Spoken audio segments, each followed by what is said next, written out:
सूखे नहीं हैं अब तक। সিনেমার সেটে সবকিছু প্রস্তুত, পরিচালক, ক্যামেরাম্যান, লাইটম্যান সবাই রেডি, কিন্তু হঠাৎ বেঁকে বসলেন নায়িকা। সাফ জানিয়ে দিলেন দরকার পড়লে আজকের দিনের শুটিংয়ের পুরো খরচ তিনি নিজের পকেট থেকে দেবেন, তবু আজ শুটিং করবেন না। বিশ্বাস হচ্ছে না তো?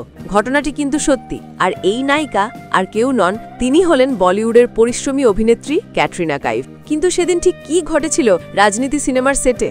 কেনই বা ক্যাটরিনা এত বড় একটা রিস্ক নিতে চেয়েছিলেন? চলুন শোনা যাক সেই অজানা গল্পটি।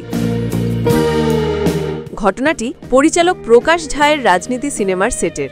সিনেমায় একটি বিশেষ দৃশ্য ছিল যেখানে অভিনেতা নানা পাটেকর কিছু শপথ বাক্য পাঠ করবেন আর ক্যাটরিনা কাইফ হুবহু সেই কথাগুলো রিপিট করবেন।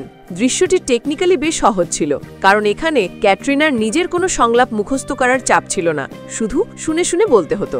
সেদিন সেটে পরিচালক প্রকাশ ঝা ভাবলেন আজ বরং কোনো কঠিন দৃশ্যের শুটিং না করে এই সহজ দৃশ্যটাই শুট করে ফেলি। তিনি ইউনিটের সবাইকে জানালেন।